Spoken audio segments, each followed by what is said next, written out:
키위 초록의 감각과 생명의 균형. 새벽의 초록, 빛이 입안에 스며들다. 새벽의 공기는 아직 차갑지만 그 속에는 미세한 생명의 냄새가 있다. 창가에 놓인 과일 한 알, 갈색의 털이 부드럽게 감싸고 있다. 겉은 거칠고 투박하다. 그러나 칼끝이 그 껍질을 스치는 순간 안쪽에서 초록빛의 단면이 드러난다. 그 빛은 단순한 녹색이 아니다. 약간의 황금빛이 섞인 연두, 그리고 중심으로 갈수록 짙어지는 초록. 한 알 안에 새벽의 그라데이션이 담겨 있다. 공기 속에서 향이 퍼진다. 상큼하면서도 깊고 풀잎과 꽃, 그리고 바람의 냄새가 섞인 향. 한 입 베어 물면 처음엔 혀끝이 놀라듯 움찔한다. 산미가 빠르게 퍼지고 곧이어 단맛이 천천히 뒤따른다. 입안 가득한 수분, 작은 씨앗이 미세하게 터지는 소리, 그리고 남는 건 시원하고 정직한 초록의 맛. 키위는 달콤함과 시큼함이 정확히 맞닿은 지점에 존재한다. 그래서 사람들은 이 과일을 먹을 때 늘 한순간 깨어나는 감각을 느낀다. 키위의 맛은 단순한 상큼함이 아니라 새벽이 입안에서 다시 시작되는 순간이다. 키위의 기원, 이름의 여행과 새 노래. 키위의 원산지는 의외로 중국 남서부다. 고대에는 양도 또는 밀감포도라 불렸고 산악지대에서 자생하는 덩굴식물이었다. 20세기 초 뉴질랜드의 한 교사가 중국에서 이 묘목을 가져와 자국의 토양에 심었다. 그곳의 공기와 기후 그리고 햇빛은 달랐다.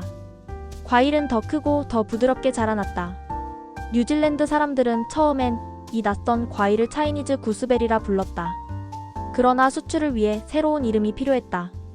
그들은 자국의 상징, 새인 키위버드의 이름을 붙였다. 작고 둥글며 털이 보송보송한 새, 날지 못하지만 땅의 냄새를 가장 잘 아는 생명체. 그렇게 이 과일은 키위가 되었다.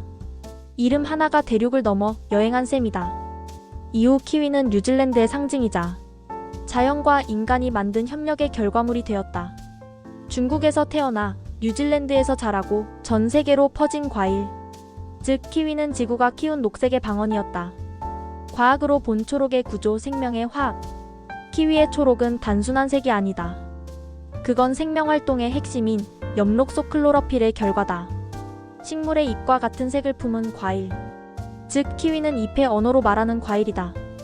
이 엽록소는 광합성의 잔향을 품고 있다. 햇빛을 흡수하고 이산화탄소를 당으로 바꾸던 기억. 그래서 키위의 초록은 단순히 아름다운 색이 아니라 빛이 당으로 변한 기록이다. 또한 키위에는 비타민C가 풍부하다. 백지당 함량은 약 92mg, 레몬보다 많다. 신맛 뒤에는 강력한 항산화 작용이 숨어있다. 피로회복, 면역 증진, 콜라겐 생성, 그 모든 생리적 리듬이 한 입 안에서 시작된다. 키위에는 또한 액티니딘ACTINIDIN이라는 효소가 있다. 이 효소는 단백질을 분해해 소화를 돕는다. 그래서 고기를 먹은 뒤 키위를 먹으면 몸이 자연스럽게 이완된다. 신맛은 각성의 신호, 단맛은 안도의 신호, 그리고 효소는 회복의 신호다. 키위는 이 세 가지 리듬을 동시에 품는다. 즉, 각성과 회복의 균형, 그것이 키위의 생리학이다.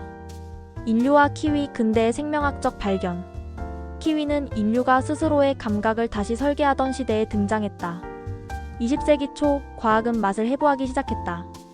단맛의 화학, 산미의 구조, 향의 분자. 그 무렵 뉴질랜드의 키위 농장은 자연 속 실험실이 되었다. 그곳에서 과학자들은 햇빛의 세기, 토양의 산도, 바람의 방향을 조절하며 맛의 균형을 연구했다. 그 결과 키위는 인공이 개입된 자연의 완성형이 되었다. 인류는 처음으로 자연을 설계해 맛을 창조했다. 이후 키위는 세계로 퍼졌다. 미국 캘리포니아, 이탈리아, 칠레, 그리고 한국 남부 해안. 한때 이국적인 과일이던 키위는 이제 거의 모든 나라의 시장에 자리했다. 그건 단순한 상업의 성공이 아니라 지구가 연결된 생태학적 증거였다. 햇빛의 세기가 다른 땅에서 같은 맛을 낸다는 것은 인간이 자연의 언어를 배운 결과였다. 예술과 문학 속의 키위, 초록의 미학. 예술에서 초록은 언제나 균형의 색이었다. 빨강이 욕망이라면 초록은 호흡이다. 노랑이 에너지라면 초록은 평온이다.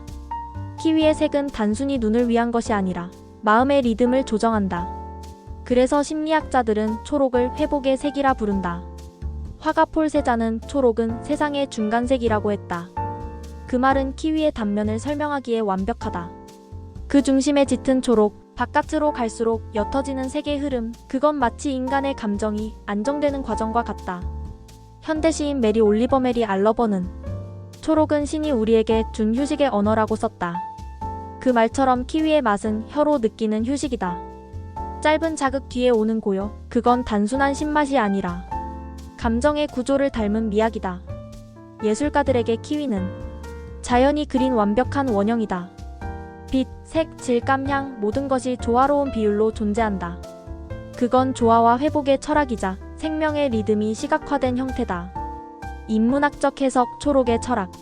인간은 왜 초록색을 보면 안도할까? 그건 진화의 기억 때문이다.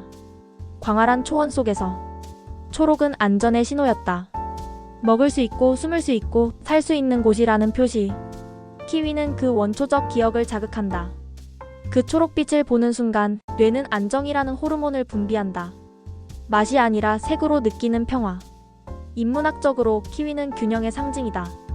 단맛과 신맛, 자연과 인공, 자극과 회복. 그 사이 어딘가에서 완벽한 중간을 유지한다. 그건 인간이 잃어버린 감각의 중심이다. 과잉의 시대에 키위는 조용히 속삭인다. 모든 것은 과하지도 부족하지도 않아야 한다. 그 초록빛은 우리에게 중용의 미학을 가르친다. 지나치게 뜨겁지도 지나치게 차갑지도 않은 맛.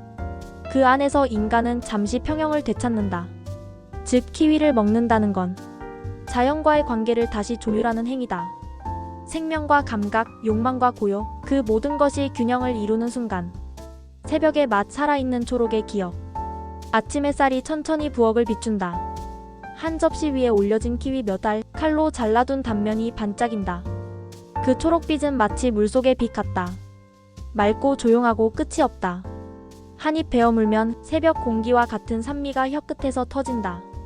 눈이 조금 시리고 그 다음엔 단맛이 따라온다. 그 짧은 변화 속에서 몸은 깨어나고 마음은 정리된다. 레몬의 날카로움이 아니라 부드럽게 스며드는 청량함. 키위의 맛은 하루의 시작을 닮았다. 잠에서 깨어나는 순간 의식이 선명해지고 공기가 다시 살아나는 그 느낌. 그래서 사람들은 키위를 아침에 먹는다. 그건 단순한 습관이 아니라 하루를 새롭게 정렬하는 의식이다. 햇빛이 점점 강해지고 공기가 따뜻해질수록 키위의 향은 약해진다. 그러나 그 여운은 오래 남는다. 혀끝의 미세한 산미, 입안에 남은 초록의 그림자. 그건 생명의 리듬이 다시 시작된다는 신호다. 키위는 말없이 이렇게 속삭인다. 너의 하루를 균형으로 시작하라. 그리고 그 한 알의 초록빛 안에서 인간은 잠시 완벽한 평화를 맛본다. 세상은 복잡하지만 하루의 시작은 언제나 단순해야 한다. 그 단순함의 모양이 바로 한 알의 키위다.